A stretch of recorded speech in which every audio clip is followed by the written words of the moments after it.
Hey guys, what's up? Welcome back to my channel. So today we're going to be doing a full body stretching routine. Now this routine is a little different than what I usually post.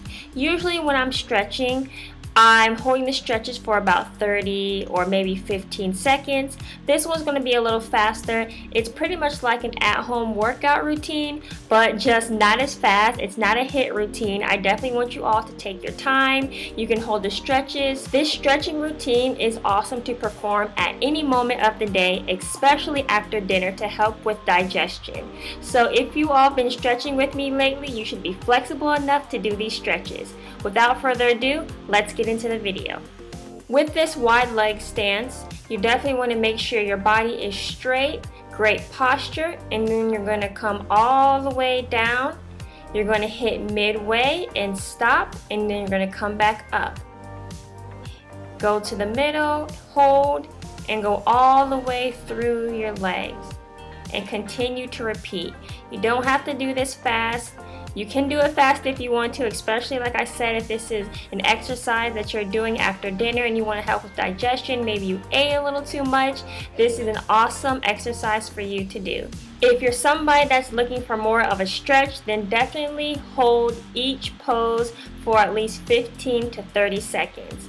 Nonetheless, when you hold in the middle section, you're really strengthening your core. So keep doing it and you'll definitely see a change in your body. So after you stretch, don't be afraid to shake it off and reset. So next we're going to be doing a dynamic squat stretch. I love squatting like this, sitting in this nature. It's literally like my favorite pose, and I heard that it's really good for strengthening your spine and strengthening your core muscles. So what you're going to do is come all the way down, and then you're going to sit in a squat, and then you're going to come back up. Roll your shoulders backwards, or you can roll your shoulders forward and just do the same motion. This stretch is definitely beginner friendly. The slower you go, the more balance you'll have, and once you build up your balance and you're able to maintain that squat, then you can do this exercise a lot quicker. But for now, if you're not used to squatting, then just go slowly. And this too definitely helps with digestion. Alright, now reset again and get ready to get in a plank position on the floor. We are going into the Spider-Man lunge, which is so fun, it's easy, and it's great for your core. So as you can see, my back leg is extended, my right leg is towards my chest, and all I'm doing is just lifting my arm up that's near that knee that's bent, and I'm going to stretch all the way towards the ceiling. Now, if you are really good at this and you find it to be too easy, then stretch further back. Try to twist that core section as much as you can, and you definitely can see how I'm twisting. Once you put your hand down, hold that plank. Raise your leg up and twist as far back as you can. And that really gives you a good stretch. It really helps with giving you that hourglass figure that a lot of us look forward to. So if that's what you're looking for, then definitely sink into the stretch. You'll see benefits from doing this. Okay, now you can stand up to reset, or you can stay on the ground, because now we're going into the crab shoulder stretch. What you want to do is plant your feet on the ground, push your bottom towards your heels and hold, push back and hold. And at no point is my bottom touching the ground. I'm keeping it up. Push back and hold. Push your bottom to your heels and hold. Push back and hold. If you're looking to get your heart rate up, then I would definitely suggest you to speed up this exercise.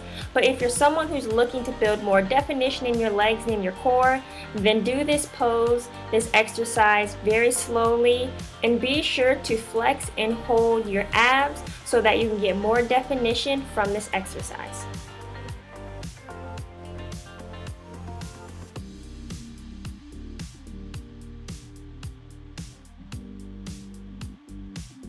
Alright, now you can reset and stay on the ground, because now we're going into the cat-cow position. A lot of you all may have seen this, but we're going to do this as an exercise, and I'm going to angle my body so that you can really see how I'm arching my back. and it's very easy. It's awesome if you have tension in your spine. This is an awesome exercise or stretch if you have sciatica nerve, or if you just had a long day where you've been standing or sitting in a chair. And the best way to do this is really in a slow motion. You want to arch your back and then hold that position, and then you want to hunch your back and hold that position. And you don't have to rush, don't do it fast because you don't want to hurt your spine. Your spine is very fragile. So just do this in a slow rhythm, a slow motion, and you'll definitely feel the benefits afterwards, especially if you do this before bed. When you wake up, you'll feel a lot better. This is definitely great for people who may have an old mattress and you really need that stretch when you wake up. So for the next exercise, we're going to go into a low side to side transfer. And what you're doing here is pushing off with your hands, transferring to one side, and then you're going to lean forward. So you're going to push with your hands, lean forward. And you're going to use your hands to push off. You're going to lean forward. And the more that you do this stretch, the further forward you'll be able to lean, and it's great for just lengthening your spine and lengthening your muscles and giving you more height than you had before. And honestly, between the dynamic squat stretch and this low side to side transfer, I honestly don't know which one is my favorite. I kind of like this transfer the most, I think, just because, I don't know, like I feel like Spider-Woman. Just look at me. Look at yourself in the mirror when you do this. So for the next exercise, we're going to go into the dynamic frog stretch. And this is a really awesome hip flexor stretch. It's great because you're lying on the floor and you're really not putting too much tension on your knees or on your hips, but it's just enough to give you that stretch. My elbows are planted to the ground. I'm pushing back, extending my arms and holding. And then I'm going to pull forward and hold. Just go as far forward as you can. There's no rush, there's no competition. And you want to make sure that you're holding this stretch for, I would say, about 3 to 5 seconds. Do a little plank in the middle. If you want to work on your abs, you can definitely modify this. But it is definitely an awesome hip flexor stretch. So now finally rising back up, we're going to get into the knee drive kickback. And you do not have to turn your body like I'm going to be turning my body. You're going to see that soon. So I'm raising my knee up, and then I'm pretty much doing like a one leg plank, and then I turn, I raise the other knee, and I do a one leg plank, and then I turn again.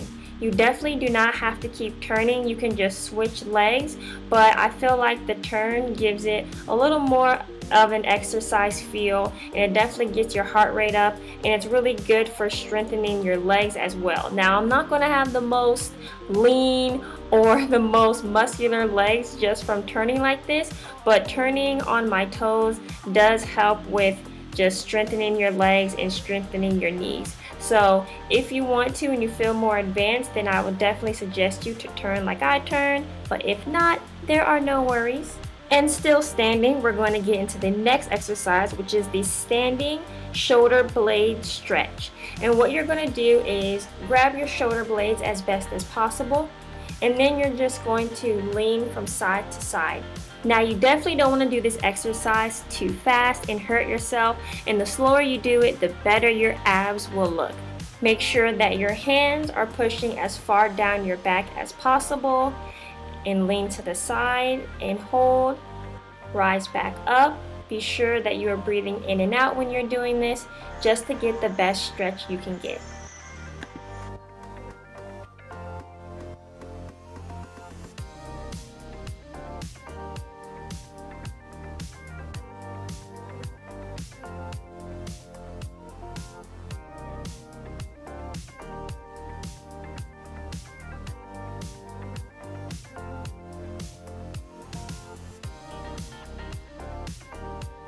Alright, now slowly shake your arms out, and we're going to get into the next exercise, which is the wrist mobility stretch.